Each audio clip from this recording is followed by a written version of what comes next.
Good afternoon, everyone. We're going to start this Facebook Live broadcast in just another minute or two. We just want to get everyone a chance to come online. I see some people are coming, so thank you.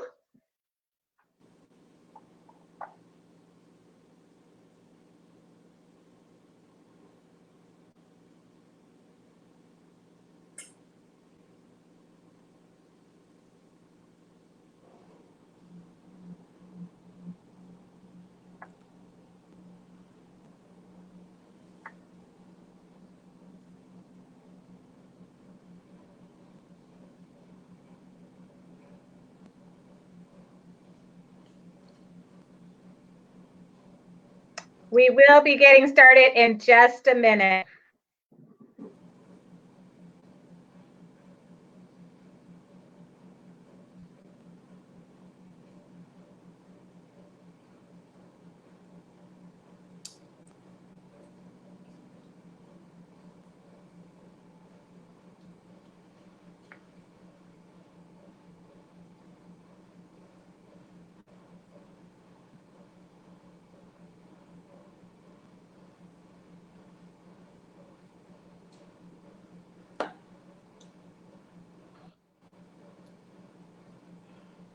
Well, let's get started. Hello. Thank you for everyone who's posting hello into the chat box. I appreciate you being here. I want to welcome you to the second part of our three-part town hall series focused on healthcare. And today's topic is going to be on health equity. So as many of you know, I'm Cook County Commissioner Donna Miller, and I represent the 6th District, which includes 36 municipalities in the south and southwest suburbs of Cook County. For those who may not know, Cook County is actually the second largest county in the entire country, and we are outside of the city of Chicago. The reason for our discussion today on health equity is really related to the disproportionate number of COVID-19 cases in the Black community. Today, we get numbers on a daily basis from Illinois Department of Public Health as well as Cook County Department of Public Health. And today in Illinois, the numbers are a day behind. So yesterday's number, there was 24,593 positive COVID cases in Illinois. And unfortunately, there have been 948 deaths across the state of Illinois. In suburban Cook County, the numbers of COVID cases are 6,429. And if I can just add that we are delineating the suburban part of Cook County because Chicago reports their own numbers. Unfortunately, in the suburbs, there were also 248 deaths. So the numbers also show that the cases are relatively even as it relates to men versus women. The staggering difference, though, and the reason for our call today are the rates by ethnicity. The number of cases in the Black community are almost 3 times higher in the suburb. And the highest number is in Southern Cook. It's separated by region. So the reason for our call today is to talk about what are these health inequities, what we can do about them, because once we get to a point where we're not at stay-at-home quarantine, that does not mean that COVID-19 will still be prevalent in our communities. What are we going to do to make sure that we have the best outcomes possible in every community, but especially in the Black community where the numbers are so staggering? So I am so pleased to have with me today 2 experts who talk about racial and health equities in combination to join us to lend their expertise to this conversation. We have Pamela Garman Johnson, who is the Vice President of Health Equity at the American Heart Association.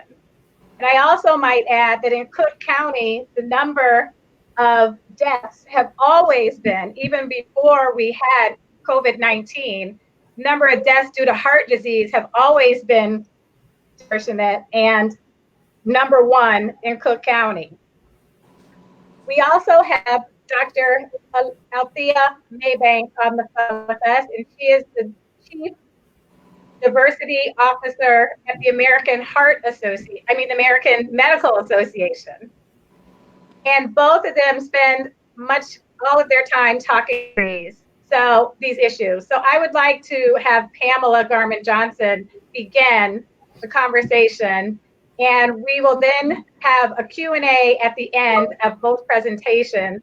You can put your questions into the chat box, and we will answer them accordingly. So thank you, and Pamela, I'd like for you to take over. Great, thank you so much. Thank you for the opportunity, Commissioner Miller, and happy to join this panel alongside Dr. Maybank. So some people ask, why is the American Heart Association focused on health equity? And Commissioner Miller, you outlined it nicely because it has to do with the numbers, but more importantly, it has a lot to do with the increased risk that disproportionately impacts African Americans when it comes to cardiovascular disease. So when you think about the Heart Association set out to improve the health of all Americans by 20%, while also reducing death by 20% by 2020. And so surprisingly, over that 10-year period from 2010 to 2020, there will only be about a 5% improvement in health. And most of that, if you pull back the numbers, is driven by the disproportionate impact of the risk factors for cardiovascular disease, which are similar to for cancer, et cetera, that because they are higher for us in many risk factor categories, and I'm sure Dr. Maybank will speak to this, that is the reason, that was the driver for that. So when we set out for our 2030 goal, and you talked about improving the health, we also had to talk about the longevity of individuals, and not just living longer, but having a great quality of life. And so when you think about that, that all gets focused in around the social determinants of health and health equity. And so for us as an association, it's about the science. And so when you hear every day on the news and you're hearing the reports from the researchers, the physicians, they are making decisions based upon evidence-based research and the science to guide us in this matter. Not about how I may personally think and feel, but what does the science say? And so that is how the American Heart Association is viewing our work around health equity. And I thought it would be great for me to actually give a definition of health equity, because people have different definitions or they view it in a specific way. But the American Heart Association's definition is: everyone deserves an optimal and just opportunity to be healthy, giving special attention to the needs of those at greatest risk of poor health, and no one is disadvantaged from achieving their potential because of social position or any other socially defined circumstance. So that means regardless of where you live, whatever your zip code is, you actually have the same opportunity to have the best quality of life. And so when you think about that, when we talk about the social determinants, it's some people pull away from the word social. And so, but when you think about what that means, it's where we are born, where we grow up, where we live, where we work, and where we age. And those all can differ. But I will say that the distribution of money, power, and resources at the global and national and local level impact our ability to reach our potential health outcomes. And so I really wanted to stress and give the definitions, because I know in many of these conversations, we don't always ground ourselves into what the topic is, but I do see that there is an opportunity to make an impact to achieve health equity. One of the things from our lens is, how do we accomplish that? And the AHA or any other organization is not able to accomplish health equity on their own. This is really a time about building powerful partnerships, which is one of our core values. And so it will be through partnerships that we can make an impact. And so, first of all, we have to listen. We have to listen with humility and empathy. So, as you're thinking about our communities, the Black communities, what are they saying? And what is it that they actually need? You know, it's a lot of times we want to deploy a program in a community, and that's not even what they're actually needing, but there are other components that they're looking for, or they may also have their own solutions that we actually need to uplift. And we have to be intentional and we have to be explicit in our actions. And that's very important. Intentionality is really critical here. And it is about making a commitment around resources so that we can make an impact in our communities. And then also thinking about what is the opportunity. That's yes, we can talk about disparities, but there are opportunities for us to pivot and think about how we can make an impact. I think when we look at our data, African Americans are very much aware of that they are disproportionately impacted by risk factors. But what we don't supply is there's an opportunity to change their trajectory, and not only change the trajectory, but then also not to have a fatalistic mindset, because just because your grandmother or your father may have had high blood pressure, diabetes, that doesn't necessarily that have to be your outcome or your health situation. And then the last thing I really want to talk about around, how we think about health equity is how do we co-create with communities and our partners? And so there's a lot of work happening in the marketplace, but are we doing it in a silo, or are we collaborating with others? Because through collaboration, we can take our limited resources and have more resources to drive toward better health and better communities. And I'd like to talk specifically around a few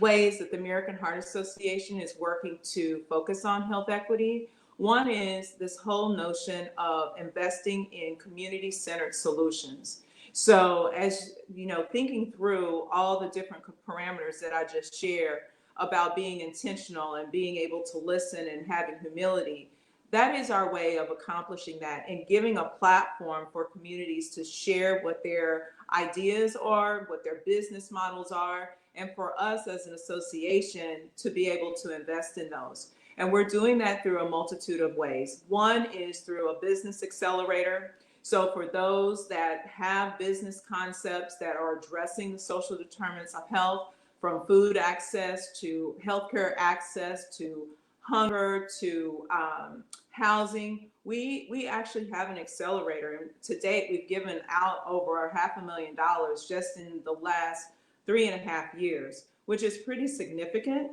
And in addition to that, we have a social impact fund where we specifically focus in on certain cities. Chicago's happens to be one of those markets that we actually invest and go deeper with established institutions. And then lastly, thinking about the role that the faith community plays in all of this. The faith community is one of the pillars that during trying times, along with the government, of course, that we really lean on. And so what the Heart Association has done is created a platform to allow all faiths to come together on a weekly basis. And we provide credible and evidence-based information and tools and resources for individuals to use with their congregants, as well as others that are interested in tools and resources that are turnkey and they're free. So with that, I will stop. Thank you for the opportunity to provide an overview of what the Heart Association is doing around health equity.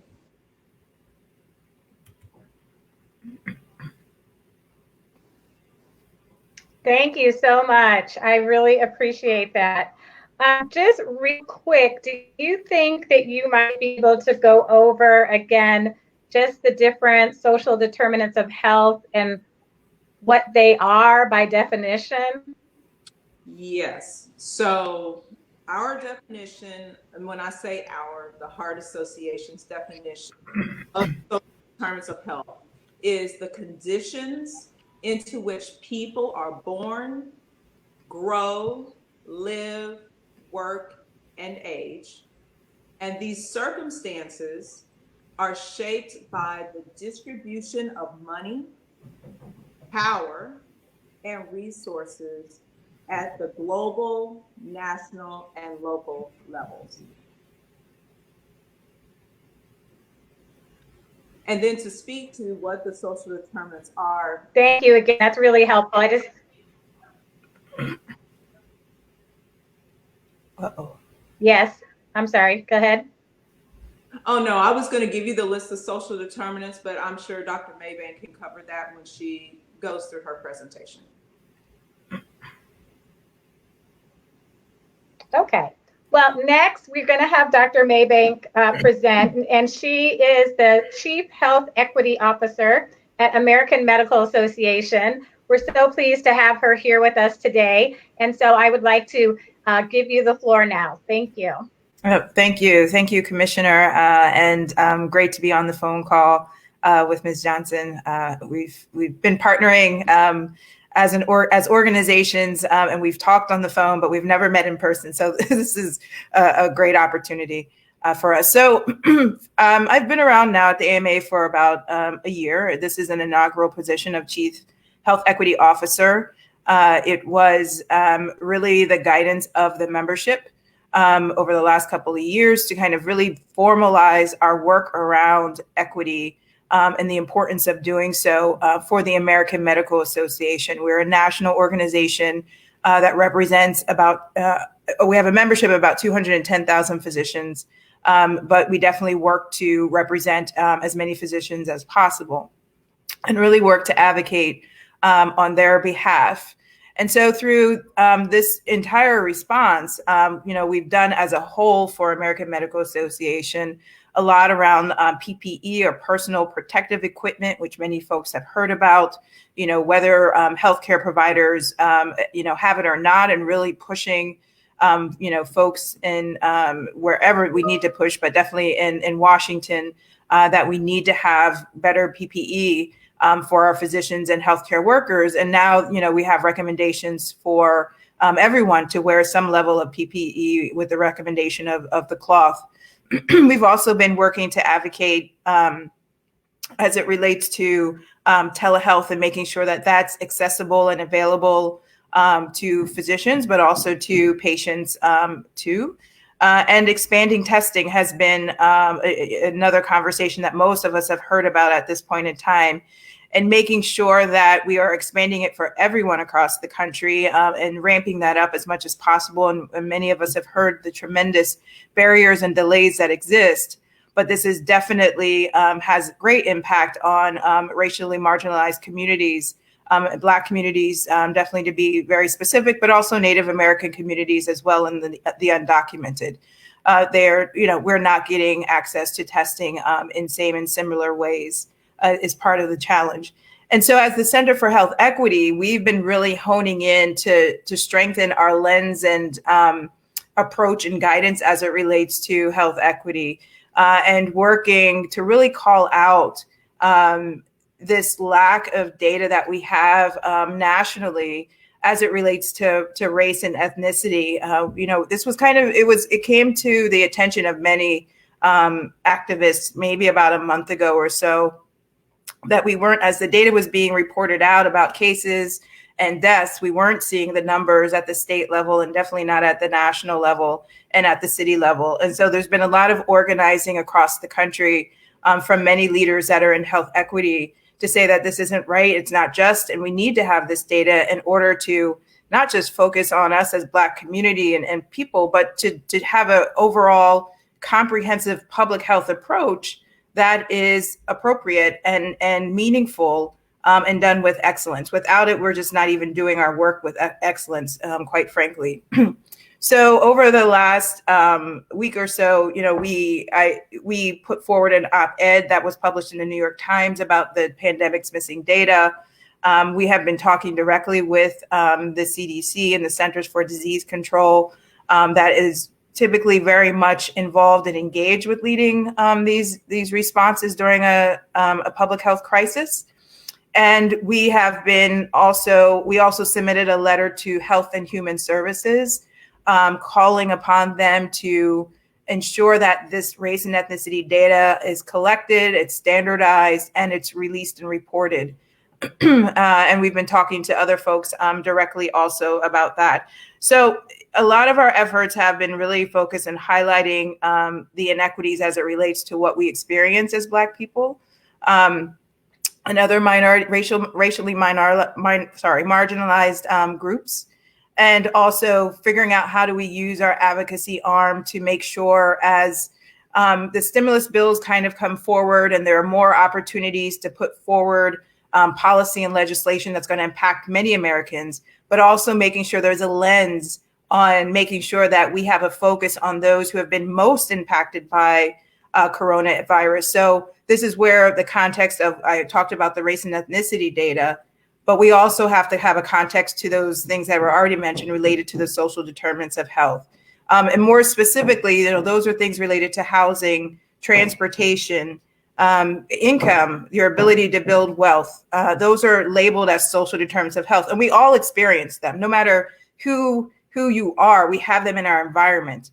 The part in the narrative of the story that sometimes gets left out is that for communities who do experience marginalization, who do have increased poverty or increased worse health outcomes, we've also experienced inequities as it relates to those social determinants of health.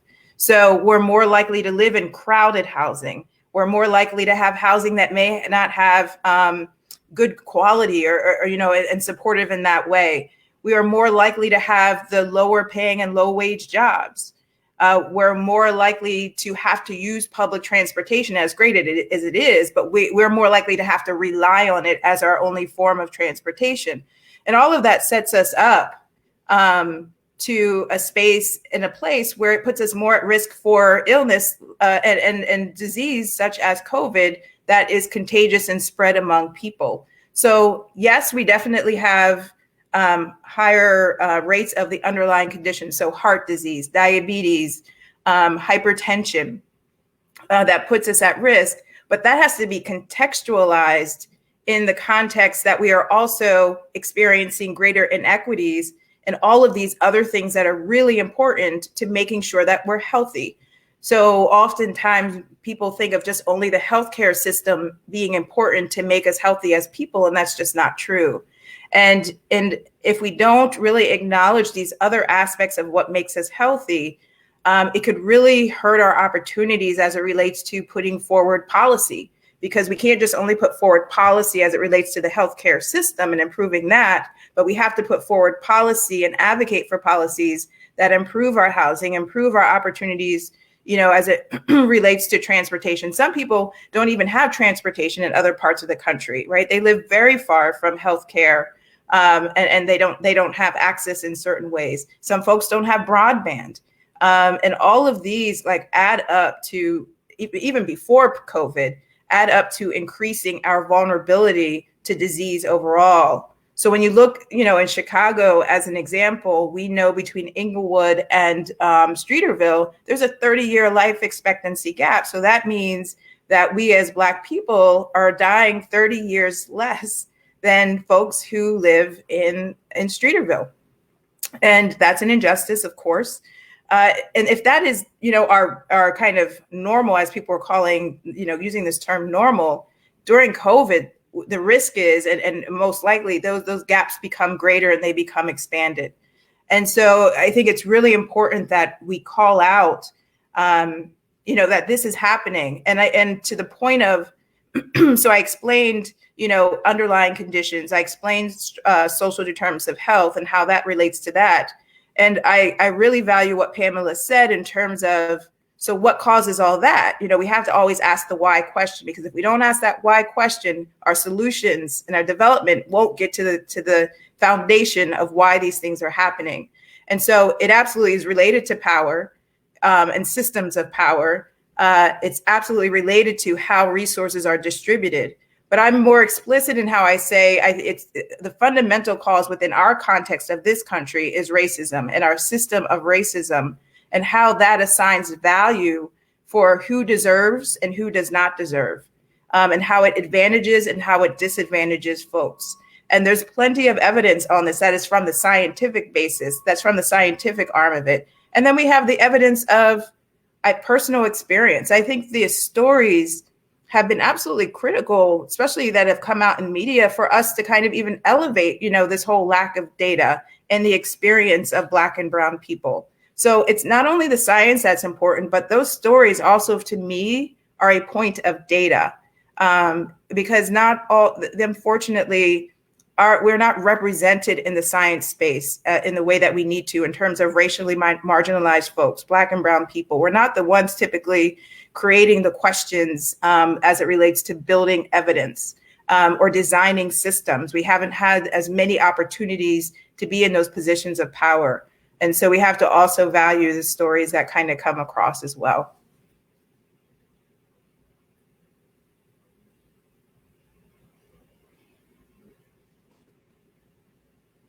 Thank you. That was so profound, and we're getting some great comments on that. I think one thing that you just mentioned that should be highlighted, and maybe you could expand on that a little bit, is the difference in Streeterville versus Inglewood. I mean, some people might not realize that not only are the numbers just unbelievable, but it's about a 5-mile difference between one area to the other. So maybe you could. The reasons are poverty, obviously. There's a huge income disparity in those areas as well. We also look at some of the heat maps that show us where crime is. There's huge amounts of crime in Inglewood versus Streeterville. So maybe you could just talk a little bit more about what the numbers look like, how we have not collected data in those different areas, and why it just continues on, and what we can do about that. Well, I think first to start, excuse me, I'm sorry. I have allergies, so I've been coughing a lot. So I promise it's not COVID, but I definitely have allergies. So, without knowing the details of the data, because I've been nationally, but those are some numbers that I really focus on. And I would say Chicago actually does, y'all have a great health department. And has been collecting the data and knows data in terms of health outcomes across the city and by neighborhood really well. And that's how we're able to know these life expectancy differences. So what I'm learning about Chicago, I'm learning from many other partners that are in the healthcare system and within the health department. In terms of, so yes, these communities are South Side, West Side, definitely are experiencing greater levels of poverty. But again, it's the why question that becomes important. And there's another reason why it's really important. And it's in the framing of, if we don't elevate years of either disinvestment or lack of investment within these communities of West Side and South Side, and why that has happened, again, we won't get to solutions. And I'm very particular about moving beyond, again, the context of underlying conditions, because we can't blame Black people. What will come across is that we're going to blame Black people for being sick, right? That's and I've already seen it in the media. We're super predators. We're vectors of disease, right? And that's always happened. That's something that's very historical for many communities that have been marginalized. And the reality is that we as Black people, race is a social context, right? We're not a risk factor for COVID. And race is not a risk factor, but the system of racism is. That is what sets people up to be more vulnerable to what happens in society. It sets people to be vulnerable as it relates to where what we mentioned before, where you can live, what access you have, what's your water. So it creates more vulnerability to disease overall. That added with COVID just creates more vulnerability to COVID. And so we have to really dig down to the why, and the root causes. And what I've valued about, and I've been, I'm in Chicago and New York, I go back and forth, I'm in New York City right now, but, I really want to recognize the leadership of the mayor and putting forward, one, announcing the data was put forward. Many people were aware of it nationally. It is posted on the site. And there are many cities now and states that have now kind of joined in the movement per se of presenting their race and ethnicity data. But there was also the announcement of racial equity response teams. And I thought that was a really explicit solution to something, like, and even if you don't know what it is, like, it's calling out that we have to do something, and we have to do something immediately, and we have to do it through the lens of racial equity. And so I know, because we're engaged, I'm sure American Heart is engaged. She called upon an existing asset. I saw in some of the comments the importance of strength-based work. And Chicago and West Side had already been organized through one of the efforts called West Side United, which I'm sure many are familiar with, of where it's community-driven, community-led, in partnership with healthcare institutions that are doing upstream investments. And then we, as American Medical Association, also became a partner earlier this year and are also providing a financial investment to support economic development and other things within the community.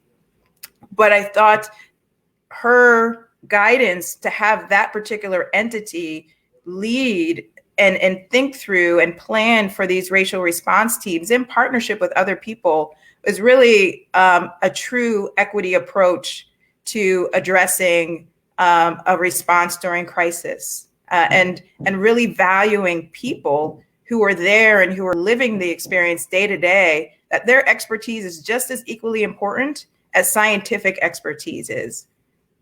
And, I would just like to add, this goes back to intentionality.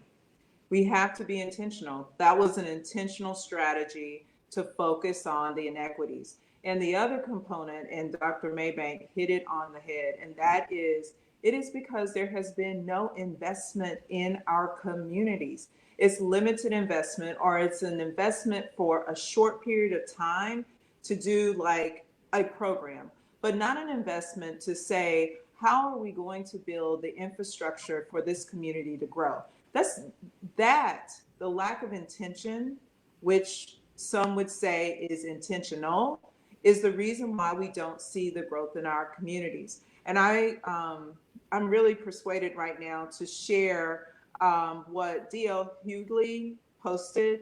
And I have to share this because it all ties into our conversation. He says, when you talk about the high rate of COVID-19 deaths in the Black community, do not mention diabetes, high blood pressure, and asthma, without also mentioning the poverty, redlining, gentrification, food deserts, healthcare disparities, environmental and systemic institutional racism that leads to those underlying conditions. So it just highlights all of what our conversation has been about today. But I thought that his quote was just right on the money. And I think, the challenge becomes the opportunity. So there's an opportunity and a challenge, right? And all of that, right? So, what we'll hear back, and we, can, definitely use language. I think Van Jones said this well in the Oprah special on COVID and Blacks, that, we use the terms of like underlying conditions, and that doesn't necessarily translate well. Like, what is that initially? Terms like health disparities, like what is that? Health equity, racism, like how, so what does that mean for the day-to-day of folks that live in our neighborhoods? And I really believe in, this is why important, like the other assets and utilizing the assets that exist in our neighborhoods to really help kind of break it down and say that this is what's tangible, this is what's us, and this is how we can help us in this moment of time during this response, so that it does become a little bit more real, and there isn't this gap between kind of what we're saying as policymakers and leaders of institutions versus what is actually happening on the ground and the immediate needs of folks. And so I think this is, to Pamela's earlier point, the importance of partnership so that we can have the varying perspectives at the table in this planning and response conversation, so that we are able to translate, information quickly into action that directly meets the needs of people. Is a really important intention that we need to have. Those are, you guys are definitely hitting all the points, which is fantastic. And one thing I just wanted to also try to bring into the conversation is, you mentioned the city of Chicago. The reason we are also focused on the south suburbs is because we are 20 miles away from the city of Chicago. Our data in the south suburbs looks similar to the same data in the city of Chicago. Mm-hmm. Dr. Maybank, you mentioned being national and reach. Is there some commonality across? What is the commonality? And we all know the answer, but how can we keep building data to make sure that we see that the changes are being made on a positive level, but they're also the same based off of the same demographics or different things in different neighborhoods across the country? Yes, so we definitely are seeing similarities in varying places, especially in certain states. Louisiana is probably hit hardest right now in terms of just rates and impact on Blacks.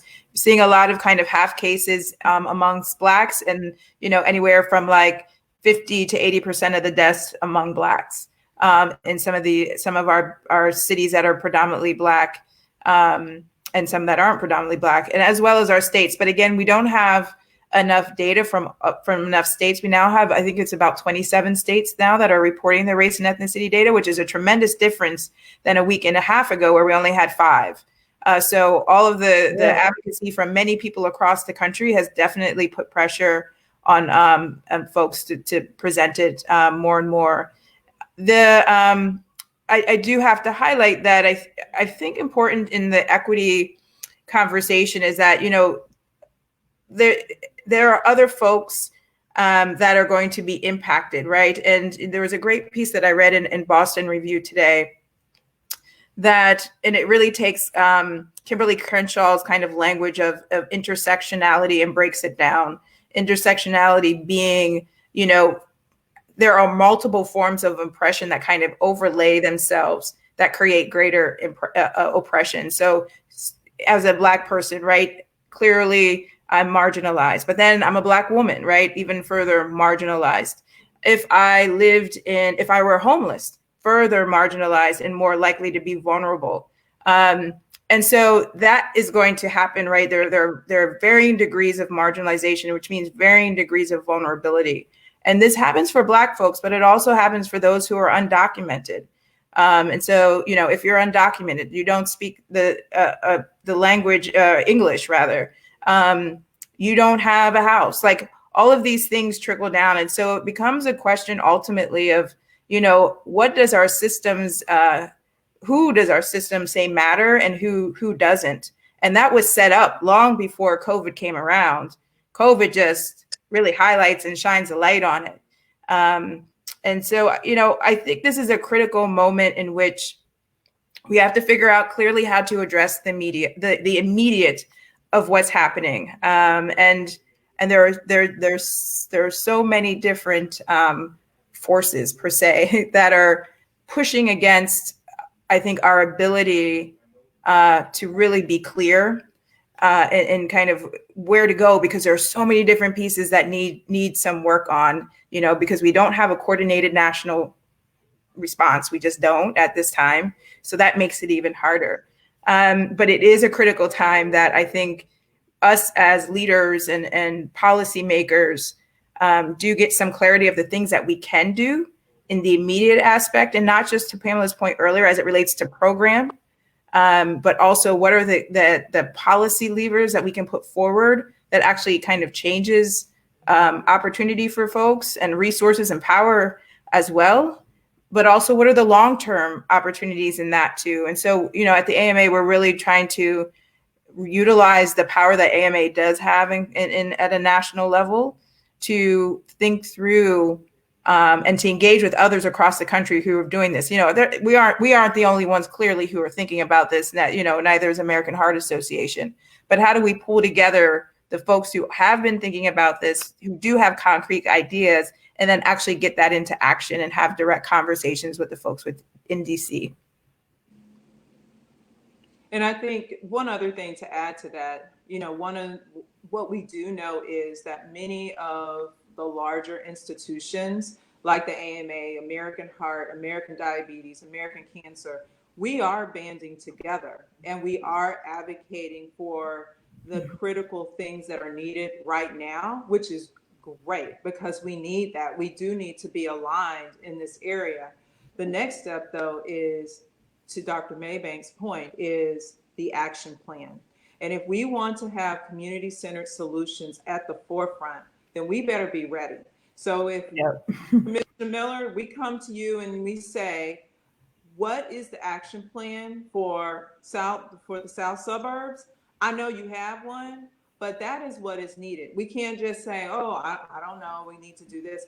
We should be working right now. This is our opportunity to say, here is our action plan. This is how many resources that we need to move from X to Y.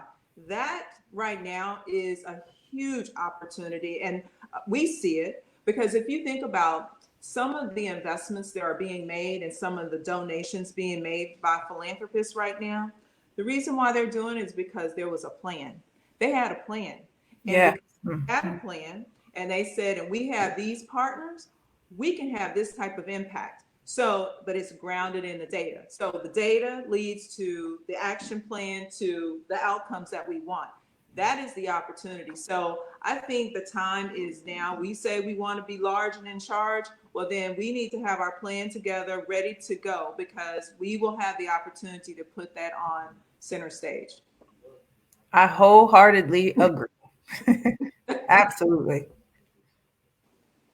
Well, that's a great point. And so you talked a little bit, about what government can do to have a plan in place. And my focus has always been to improve outcomes where we can. So we do have County Department of Public Health. We do have county hospital. So that's one focused area that we could make some quick and really intentional, as you say, focused changes. But what could someone do who's a person in a community who works at a regular company or has their own business? What could someone do to help improve those outcomes from their standpoint? So, Commissioner Miller, when you pose that, are you talking about their own individual health or for their community? Which one? I just want to answer it. I was going to say both, but I can talk about the health part, and then you want to do the community part? I'm happy to do that. Yeah, there you go. Okay, sounds good. We'll tag team. So from a community standpoint, we have to be involved from an advocacy standpoint. We have to know what we are advocating for. And if we're just sitting on the sidelines and not knowing what the issues are, but we got to show up. We have to show up at the meetings that our leaders have put in place. We can't leave it to other people. That's number one. Number two, ensuring that we have our own house in order, meaning how we are trying to provide for our families, et cetera, and providing the healthy environment to the best of our ability, but then translating and communicating that with others that we have connections with. And then lastly, based upon what the associations that we are affiliated with, how do we stand up health and community transformation in the organizations that we belong? Many of us belong to a lot of great organizations. We love the social lives. We want to go to the latest, greatest event. But then what are we doing, though, to make an impact? We have some of the most prominent organizations, and I say this all the time. They are older than the American Heart Association. We are a 97-year-old institution, but many of us belong to organizations that are 100 plus years old. We have the ability to change our community, but we have to put our effort there and not just focus, and it's nothing against events or any of that, but take those resources and invest them in our community. And then lastly, I did say lastly twice, but that's okay. Um, but I will, because I saw this come up in the chat. They asked about, the resources for the faith community, and I have shared that on the back end. And so that is a really great resource because it's free. And I'll tell you this, we didn't build it. AHA did not build it in a vacuum. We built it with the faith community. So it is definitely by the faith community and has been in existence. And we've just continued to evolve it to make it present day. But utilize that because we actually talk about advocacy alongside risk factors, but then how we can make change in our community. I would say to kind of build, Excellent. And to build on another point of that in terms of business leaders, and this is going to go to kind of the health part of it, and also just other leaders in general. One of the challenges has been to find accurate information. We know there have been many myths, conspiracy theories, all kinds of things, right? And some of them, when you're a community that experiences continual exploitation for generations, it's kind of instinctual to some level, and I get the grounding of it. However, we have to make sure it doesn't stop us from doing what we need to do to take care of ourselves individually and our families. And I think leadership from the business level, faith leaders, those can be our credible messengers, because oftentimes, a lot of them, I am sure, have been on many of these webinars. For the folks who are on this webinar, I'm sure many are leaders within their communities, leaders within their own families. And so it's really important to translate that information back to your folks to say that this is what I heard, and to kind of, disqualify some of the things that just, aren't right. I think we have to be able to do that within the context of our communities and our families, for those of us who are leaders within that space. Right now, the public health advice is definitely still to stay home in the majority of places across the country.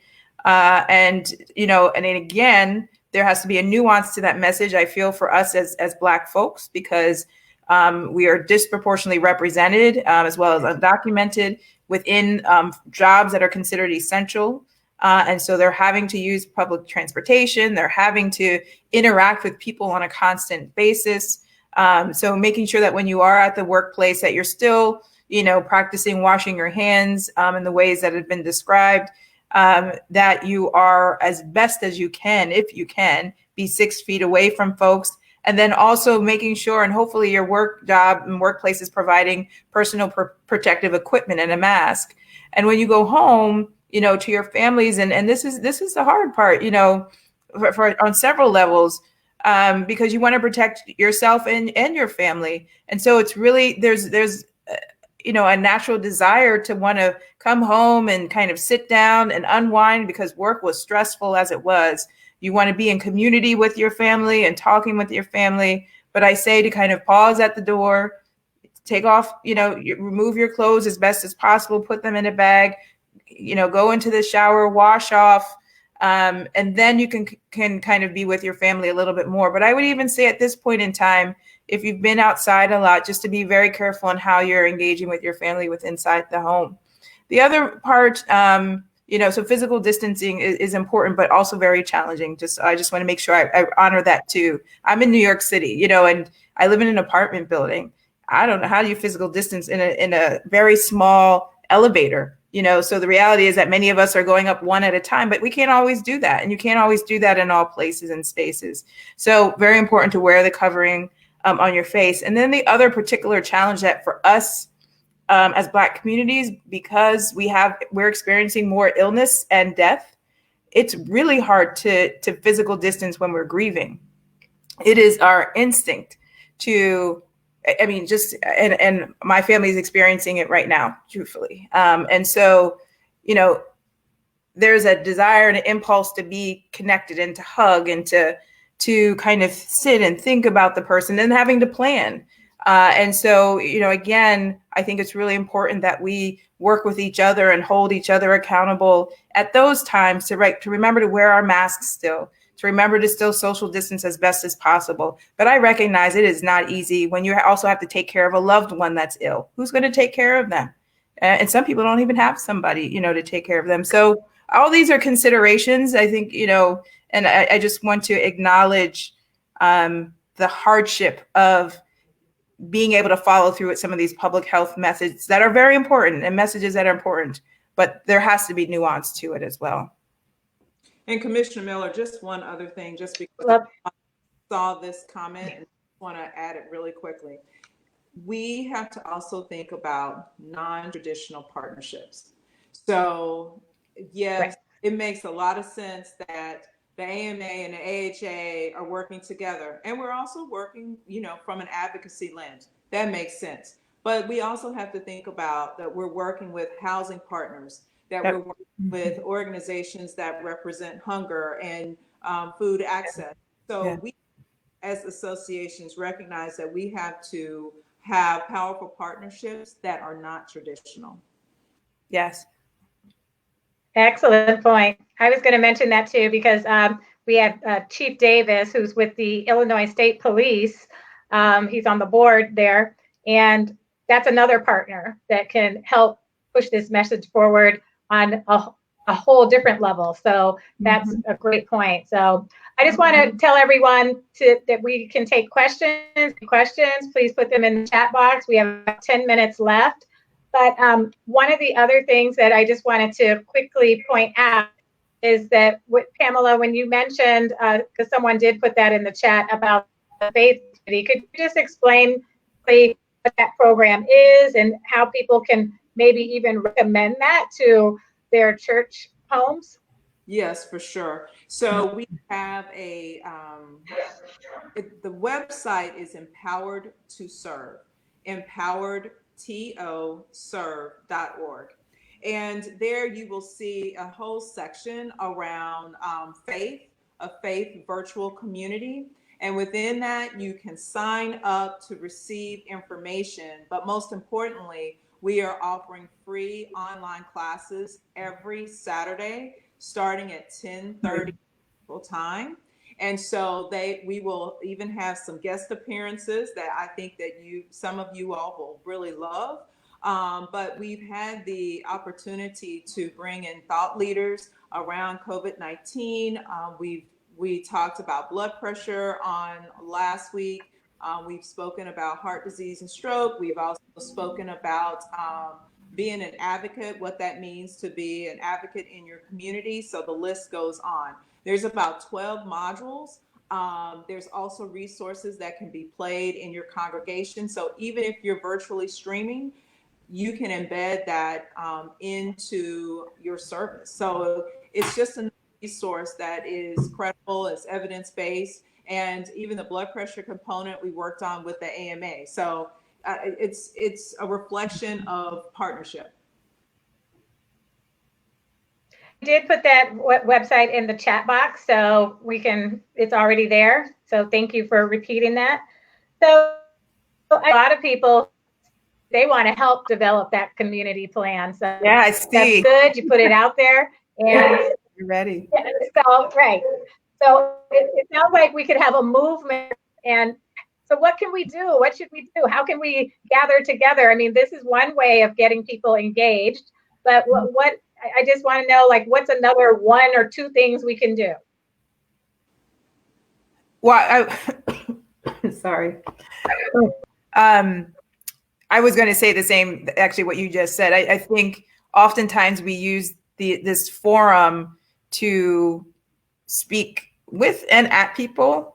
And I think it would be great to use the forum more so for action planning. And we could, identify some existing leaders that have larger networks potentially, but I don't think this is the only way to do it. And encourage them to have conversations in the same way with their folks. And then they're able to come back to a larger conversation to say, this is what we think, and this is what we think needs to happen. But I think it would be great if it was you as like it's like, how we lack coordination at the national level. If Cook County, Commissioner's Office can provide that level of coordination at the county level, it would be amazing. And I think folks would We respond can. in powerful ways. I totally support. Well, I agree. So thank you. Totally support that, Commissioner Miller, because you have a lot of strong thought leaders here in Cook County, and, bringing them together, and not just to hear ourselves talk, but to really create that action plan about the steps that we need. And it can't be a laundry list. It needs to be 3 to 5 succinct strategies that we all agree to, with the action plan behind those strategies, because people can hear that, funders can hear that, your corporate partners can hear that, because it's very succinct and to the point. And it really excellent. also, Well, some people. Oh, I'm sorry. Go ahead. Go ahead. It No, also go ahead. goes down to the family level, because I'm I come from I'm a public health person. I'm a pediatrician as well, and preventive medicines doctor. But I've spent a lot of time in public health and within the context of health departments. That is where most of my career has been. And, we used to work a lot with neighborhoods across New York City, and families and organizations, to think about even to the micro level of what is the action plan for your own home, and that ended up kind of stirring thought for people of, what's needed in the context of just their immediate. And then that was able to kind of build and trickle up to, so then what's needed for my entire neighborhood and my community? Because sometimes I think folks feel very intimidated, and it feels daunting. Like, I don't know, there's just so much. But if you can start in terms from a communication point of just thinking, what do I even just need in my immediate sense? What can be done in my immediate sense of my home and my neighborhood is a good place for people to start to kind of just translate and break down this opportunity. Well, that's great. And someone put in the chat box, can we leave with one action plan before leaving this call?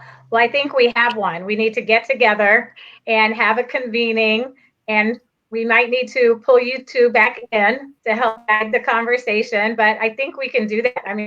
So I think that's a good place to start. And however long we stay in quarantine, if we have to do it via this method, then we will for now. Or we can also get together when it's time to get together. But I think we can definitely plan on some different subgroups, because we have different issues in different parts of the city of Chicago as well as the south suburbs. But the main focus and everything is the same. And as you both mentioned, you've seen on a national level since you work nationally, and we can take that down to a local level that can be expanded down and up. So how about some closing remarks? We have about 3 minutes. If each one of you want to just take a couple of minutes or a minute or two just to make some closing remarks, and we can start with you, Pamela. Our country, our city, our state, we're on center stage right now. And we have an opportunity to make a difference. And it's also showing who we are.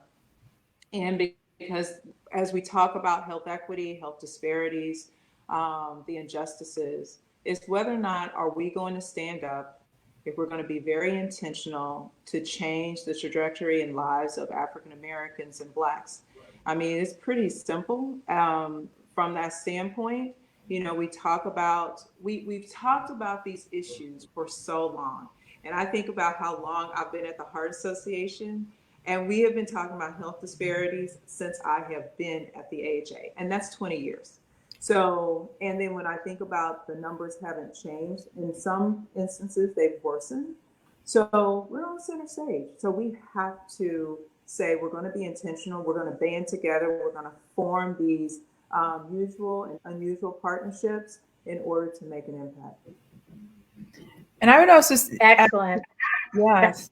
And I would add, to kind of just build on that in terms of closing remarks, I think it's also looking at the history of people within Cook County, Chicago area.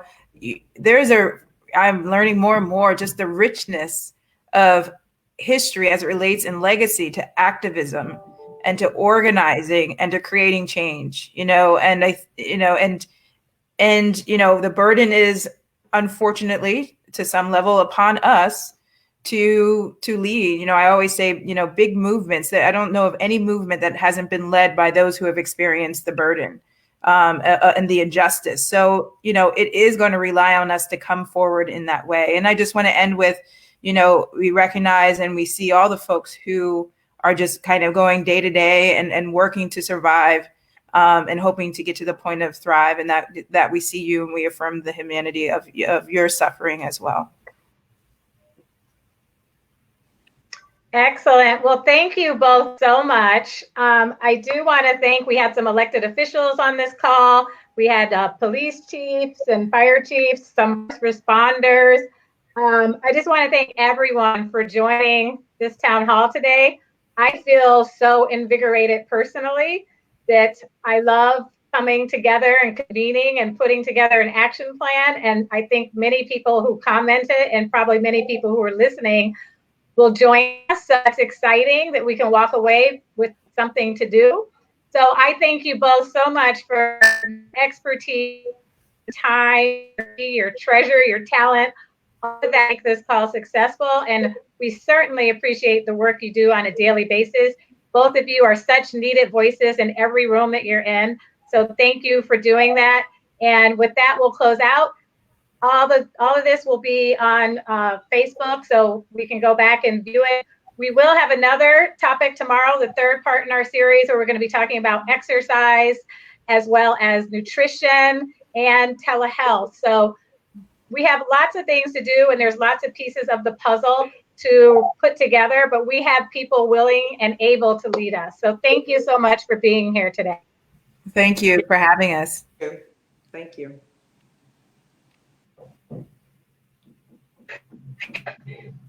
Yes.